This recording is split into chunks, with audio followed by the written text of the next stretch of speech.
নমস্কাৰ টাইমিটৰ প্ৰতিগৰাকী দৰ্শকলৈ এই মুহূৰ্তত লৈ আহিছো এটা ডাঙৰ খবৰ নিখাৰ ভাগত জুবিন গাৰ্গক আক্ৰমণৰ অপচেষ্টা চলোৱা দুৰ্বৃত্ত চিনাক্ত হৈছে এই মুহূৰ্তৰ সকলোতকৈ ডাঙৰ খবৰটো জনাইছো টাইমিটৰ দৰ্শকসকলক নিখাৰ ভাগত গণেশ মন্দিৰৰ সমীপত জুবিন গাৰ্গক বাট আগচি ধৰি অশ্লীল গালিগালাজ কৰিছিল দুৰ্বৃত্তৰ দলে জুবিনক আক্ৰমণ কৰা দলত কোন কোন আছে সেই সন্দৰ্ভত অধিক তথ্য আহি পৰিছে চিনাক্ত কৰা হৈছে জুবিনক আক্ৰমণৰ অপচেষ্টা কৰা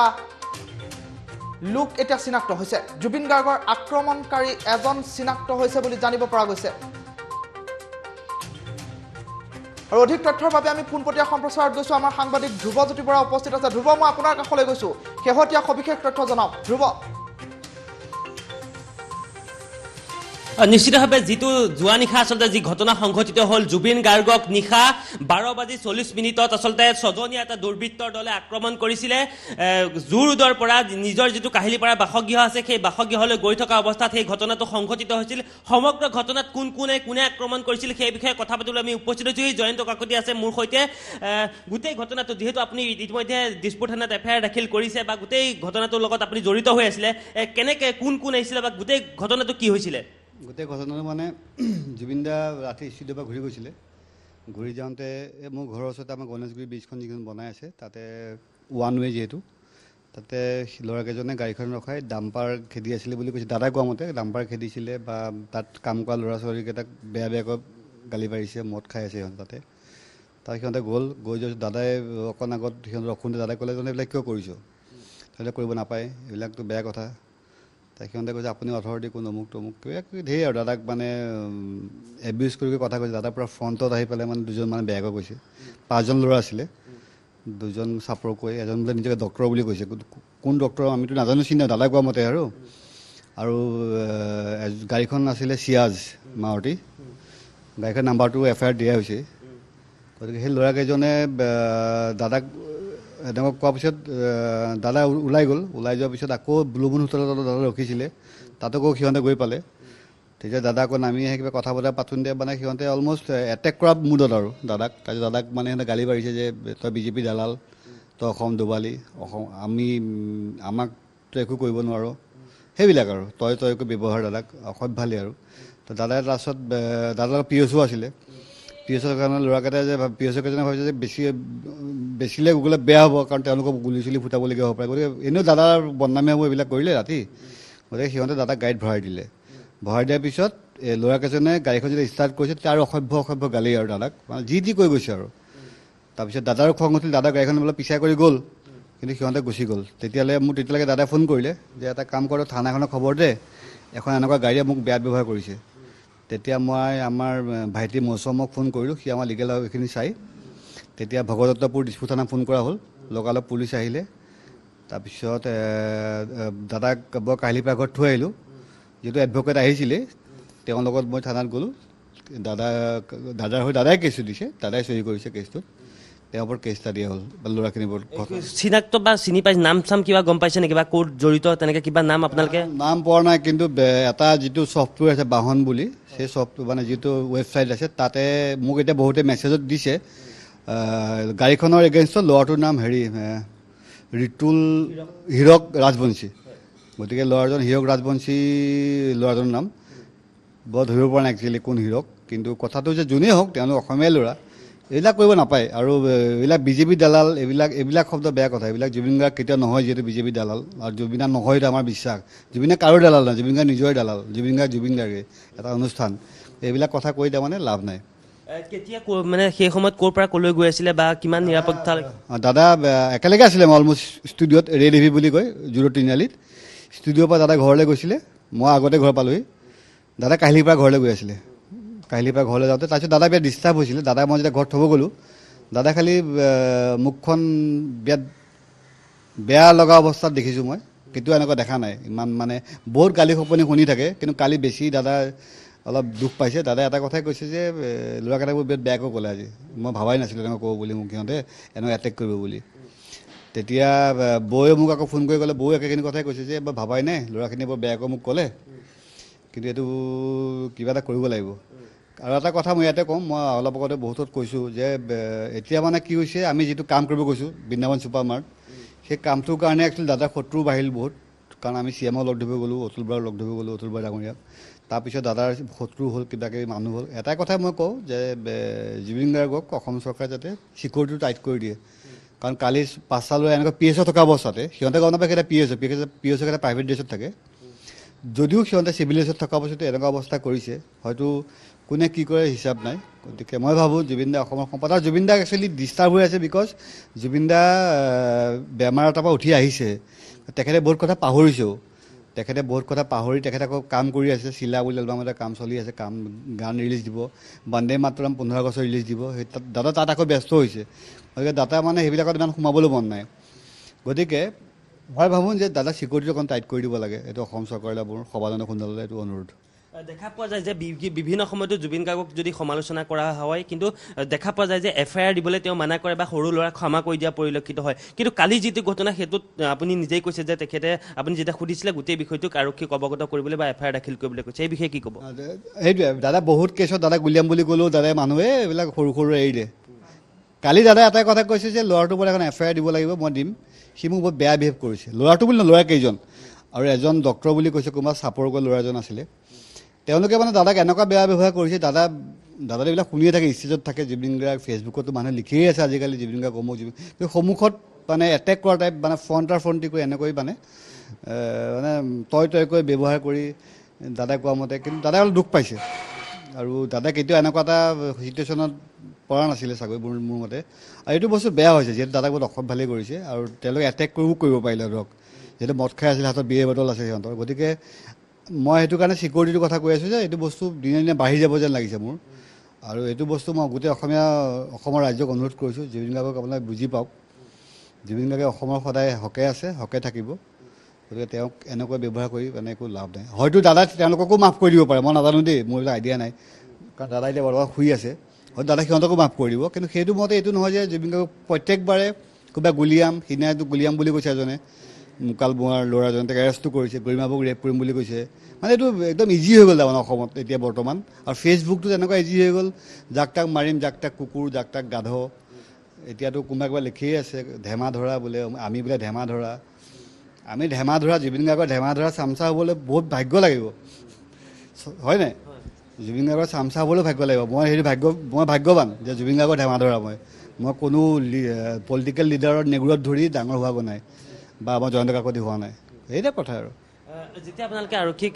FIR দাখিল কৰিলে, আৰক্ষী আপোনালোকক কি কৈছিলে? বা যেতিয়া FIR ইতিমধ্যে যিখন গাড়ীয়ে আগভেটি ধৰিছিলে বা সেই ল'ৰাকেইজনৰ সকলো সবিস্তা আপোনালোকে আৰক্ষীক FIR দাখিল কৰিছে, গতিকে আৰক্ষীয়ে বৰ্তমান সময়লৈকে কিবা আপোনালোকৰ লগত যোগাযোগ কৰি শেহতীয়া সন্দৰ্ভত কিবা স্থিতি দখল জনাইছে নেকি? আমাৰ যিজন মৌচুম লিগেল এডভাইজাৰ তেওঁক গোটেইখিনি ফোনত কথা পাতি আছে। আৰু ৰাতিপুৱা 6টা বজাত মোলৈও ফোন কৰিছিলে পুলিচজনে, মানে আৰক্ষী বিষয়াজনে, যে কৈছে যে ল'ৰাজন চিনি পায় নেকি? মই কৈছোঁ ল'ৰাজন চিনি নাপাওঁ, কিন্তু তেওঁৰ নামটো হীৰক ৰাজবংশী বুলিতো ওলাই গৈছে। আপোনালোকে বিচাৰক। আৰু যথেষ্টখিনি সহায় কৰিছে। আৰু আমাৰ মৌচুমক ফোন কৰি আছে দিছপুৰ থানাৰ পৰা, কমিশ্যনাৰ ছাৰক কথা পাতিছে যে পাৰ্থদাহঁতেও গোটেইখিনি হেল্প কৰি আছে। গতিকে তেওঁক চাগে ধৰাটো লাগে, ধৰিব লাগে, 2-এজনে ধৰিব লাগে। আৰু থ্ৰেট হ'লে জুবিন দাৰ লাইফত অলপ প্ৰব্লেম হয়। এই গোটেই বিষয়টোক লৈ আপুনি কি ক'ব বিচাৰিব শেহতীয়াকৈ, যে বিভিন্ন সময়ত সমালোচনাৰ সন্মুখীন হৈ আছে, বহুতে আজিকালি জুবিন দাক কটাক্ষ কৰিবলৈ লৈছে বা ভাবুকি প্ৰদান কৰিবলৈ লৈছে, আপুনি শেহতীয়াকৈ কি আহ্বান জনাব? মই এটাই আহ্বান জনাওঁ অসমৰ ৰাইজক যে জুবিন গাৰ্গক বুজিব চেষ্টা কৰক। আৰু জুবিন গাৰ্গে এতিয়াও জাতীয়বাদী মানুহখিনিৰ লগত আছে, অসমীয়া মানুহৰ লগত আছে, আঞ্চলিক ৰাইজৰ লগত আছে। জুবিন গাৰ্গ কেতিয়া বিজেপি দলত বিক্ৰী হৈ যোৱা নাই, দালাল নহয় জুবিন গাৰ্গ। কোনো দলৰে, বিজেপি বুলি কোৱা নাই মই, কংগ্ৰেছ AGP কোনো দলৰ জুবিন গাৰ্গ। জুবিন গাৰ্গক চবকে জুবিন গাৰ্গক লাগে, জুবিন গাৰ্গকো চব লাগে। কথা সেইটো, গোটেই অসমখনত জুবিন গাৰ্গক লাগে আৰু প্ৰত্যেকজন পাৰ্টিতে জুবিন গাৰ্গ লাগে। আজি যদি বিজেপি চৰকাৰ নহয়, কালি বেলেগ এখন চৰকাৰ, সেইখন চৰকাৰ লগত জুবিন গাৰ্গৰ ভাল। তৰুণ গগৈ ছাৰৰ লগত জুবিন গাৰ্গ কিমান ভাল আছিলে, তেওঁলোকতে আমি বহুত কাম কৰিছিলোঁ। গতিকে বস্তুটো এনেকুৱা নহয় যে দালাল হৈ যাব। তেখেতে কাম কৰি আছে, কাম কৰি যাব দিয়ক। তেখেতে কিমানবাৰ আৰু মানে ক'ব যে মই বুজিছে ন কাৰ মানি আছোঁ বা কাৰ নামানো, বা কাৰ আন্দোলন তেখেতে এতিয়াও কৰিম বুলি কৈছে। আমিও ইনফেক্ট সেইটো স্থিতিতে আছোঁ। আমিতো কাৰ আন্দোলন বহুত কৰিছিলোঁ জুবিন দাৰ লগত। গতিকে সেইবিলাক বস্তু মানে মানুহবিলাকে বেলেগ ধৰণে ল'ব নালাগে, মোৰ কথা সেইটো। আৰু জুবিন গাৰ্গৰ লগত শান্তিত থাকিব দিয়ক কেইদিনমান। ফেচবুকত লিখিবতো বিৰাট সহজ, মই লিখি দিব পাৰোঁ আজি অমুক অমিতাভ বচ্চন বেয়া, অমুকে, এইবিলাক চিম্পুল কথা। সেইটো একচুৱেলি একদম আজিকালি ফেচবুকটো ইজি। এতিয়া মই যি টি কথা লিখি দিব পাৰোঁ, মন গ'লে অমিতাভ বচ্চন বদমাছ, বুজিছা সেইটো ডাঙৰ কথা নহয় সেই লিখি দিয়াৰ কাৰণে জুবিন গাৰ্গ বেয়া হৈ নাযায় আৰু জুবিন গাৰ্গে 30 বছৰ যিখিনি কৰিছে যিকেইজনে সমালোচনা কৰিছে তেওঁলোকে তাৰ এবছৰ সেই কামটো কৰিব নাই আৰু সমালোচনা কৰিবলৈ তুমি সময় মানুহ সমালোচনা কৰিব লাগে বা তোমাতকৈ ওপৰত থকা জানক তুমি একোৱে নাজানি যদি জুবিন গাৰ্গক সমালোচনা কৰি দিয়া ফেচবুকত কুকুৰ তই অমুক তই এইবিলাক তাৰমানে ননচেন্স আৰু এইবিলাক কথা পাতি থাকি লাভ নাই আমাৰ অসমীয়া মানুহখিনি কি হৈছে কেঁকুৰা জাতি হয় জুবিন গাৰ্গক আজি ভাল পাব গৈ টানি আছে তাৰমানে যে ই কিয় মানুহ উঠিছে বা এনেকুৱা কথা এইবিলাক কথা বেয়া মই অসমৰ ৰাইজক এটাই অনুৰোধ জনাওঁ যে জুবিন গাৰ্গক শান্তিত থাকিবলৈ জুবিন গাৰ্গ চেপ্টাৰটো ক্ল'জ কৰক আপোনাৰ বাকীখিনি অসমৰ সমস্যা আছে নহয় আৰু হয় নাই অসমতো বহুত সমস্যা আছে এতিয়া বানপানী সমস্যা মাৰ যোৱাই নাই প্ৰত্যেকবাৰ জুবিন গাৰ্গে জুবিন গাৰ্গ ৰাস্তালৈ ওলায় কেইজনমান মানুহ ৰাস্তাত ওলায় এইবাৰ কৰোণাৰ কাৰণে ওলাই হোৱা নাই আমিতো আজি লাষ্ট 5 বছৰ সেয়াই কৰি আছোঁ ৰাস্তাত ওলাই আহিছোঁ জুবিন গাৰ্গে পকেটৰ পৰা ডেইলি 20-30 টকা মানুহক দুখীয়া মানুহক দিয়ে কাৰোবাৰ কেঞ্চাৰ হৈছে গৈ পেলাই 1 লাখ টকা দিলে কাৰোবাৰ কিবা হৈছে গৈ 1 লাখ টকা দিলে কলাগুৰু আৰ্টিষ্ট ফাউণ্ডেশ্যনে হৈ কাম কৰি আছোঁ কিন্তু সেইবিলাক মানুহ বেলেগেতো কৰা নাই বা জুবিন গাৰ্গ চেপ্টাৰটো বাদ দিয়ক জুবিন গাৰ্গক ডিলিট মাৰক বাকী অসমৰ সমস্যাখিনি কথা পাতক তেতিয়া অসমখন উন্নতি হ'ব এইকেইজনক কি ব্যৱস্থা গ্ৰহণ কৰিব লাগে আপোনাৰ মতে যেনেধৰণে এনেকৈ তীব্ৰ কালি ৰাতি নিশা গৈ সন্মুখত ভাবুকি দিছে তেওঁলোকৰ বিৰুদ্ধে কেনেকুৱা ধৰণৰ এটা ব্যৱস্থা গ্ৰহণ কৰাটো আপোনালোকে বিচাৰে মই বিচাৰোঁ মানে কি আমি বিচাৰোঁ যে ল'ৰাকেইটা শাস্তি পাব লাগে উচিত শাস্তি পাব লাগে তেওঁলোকে অসমীয়া ল'ৰা মই এইটো কোৱা নাই যে তেওঁলোক বাহিৰৰ ল'ৰাক আমি তেওঁলোকক জেলত পঠিয়াই ফাঁচি দিব লাগে সেইটো কথা নহয় কিন্তু এটা শাস্তি চবেই পাবই লাগিব যে শাস্তিটো পালেহে মানুহে নেক্সট টাইম সেই কামটো নকৰে আৰু তেওঁলোকো অসমীয়া ল'ৰা তেওঁলোকৰ আমাৰ নিচিনা ভাই ককাই কিন্তু সেই অসমীয়া ল'ৰাকেইটা যে জুবিন গাৰ্গক এইটো ব্যৱহাৰ কৰে বুজি পাইছা মই কি কৈ আছোঁ জুবিন গাৰ্গৰ মনতো যোৱা নাই যে ল'ৰা ফাঁচি দিয়ে বুলি জুবিন গাৰ্গেও নকয় বা কোনেও নকয় বা আমিও নকওঁ কিন্তু অসমীয়া ল'ৰা হিচাপে তেওঁলোকে যিখিনি ভুল কৰিছে এজন অসমীয়া মানুহক তেওঁলোকে যিখিনি ব্যৱহাৰ কৰিছে সেই তাৰ শাস্তি পাব লাগে মই এইটোৱে কৈছোঁ ধন্যবাদ জ্ঞাপন কৰিছোঁ আৰু আমি কথা পাতিলোঁ যে গোটেই ঘটনাটোৰ সন্দৰ্ভত কি কৈছিলে বিস্তৃত তথ্য আমি টাইমএটাৰ দৰ্শকসকলক শুনোৱালোঁ অতি সহজ ভাষাৰে তেওঁ কৈ দিছে আৰু এই ক্ষেত্ৰত আৰক্ষীয়ে যিখিনি ব্যৱস্থা গ্ৰহণ কৰিব লাগে সেই ব্যৱস্থাও গ্ৰহণ কৰক যাতে এনেকুৱা ধৰণৰ কাম দ্বিতীয়বাৰ কৰিবলৈ সাহস নকৰে আৰু তেওঁ কৈছে যে জুবিন গাৰ্গক অসমৰ ৰাইজে অলপ দিন শান্তিত থাকিব দিয়ক কিয়নো তেখেত যথেষ্ট অসুস্থ হৈ পৰিছিল আৰু ইতিমধ্যে সুস্থ হৈ আহিছে গতিকে তেখেতে যিখিনি কাম কৰিছে সেই কামখিনিক আগুৱাই নিয়াৰ কাৰণে তেওঁলোকে আহ্বান জনাইছে আৰু অসমৰ ৰাইজে জুবিন গাৰ্গক এই কেইটামান দিন যিহেতু তেওঁ অসুস্থ হৈ আছিলে বৰ্তমান সুস্থ হৈছে এই সুস্থ হৈ উঠাৰ পিছত অলপমান শান্তিত থাকিবলৈ তেওঁলোকে আহ্বান জনাইছে ঋতু ধন্যবাদ জ্ঞাপন কৰিছোঁ ধ্ৰুৱজ্যোতি বৰা সবিশেষ বিস্তৃত তথ্য জনোৱাৰ বাবে টাইমএইটৰ দৰ্শকসকলক জনাইছোঁ জুবিনক আক্ৰমণ কৰিবলৈ অপচেষ্টা চলোৱা দলটোত কোন আছে চিনাক্ত হৈ পৰিছে এজন যুৱকৰ নাম জুবিনৰ আক্ৰমণ কৰিবলৈ চেষ্টা কৰা এজন যুৱকৰ নাম চিনাক্ত হৈছে হীৰক ৰাজবংশী বুলি জানিব পৰা গৈছে যুৱকজনৰ নাম হীৰক ৰাজবংশী নামৰ এজনক ইতিমধ্যে চিনাক্ত কৰা হৈছে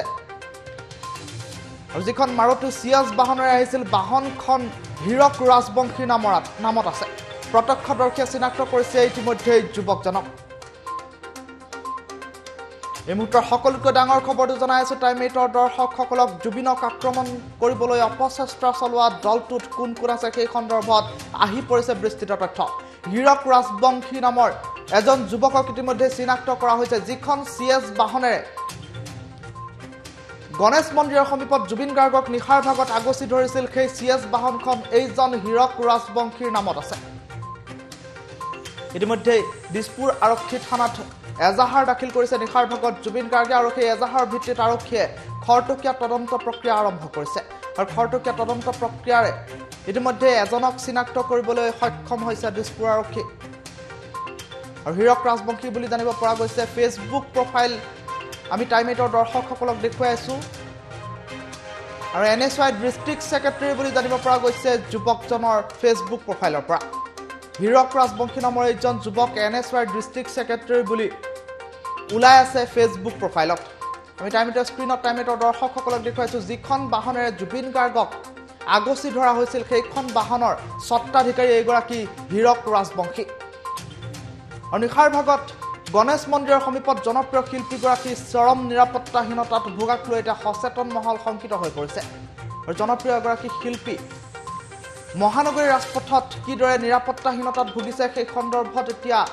বিভিন্নজনে প্ৰতিক্ৰিয়া প্ৰকাশ কৰা পৰিলক্ষিত হৈছে আৰু জুবিন গাৰ্গক নিশাৰ ভাগত দুৰ্বৃত্তই আক্ৰমণৰ অপচেষ্টা চলাইছিল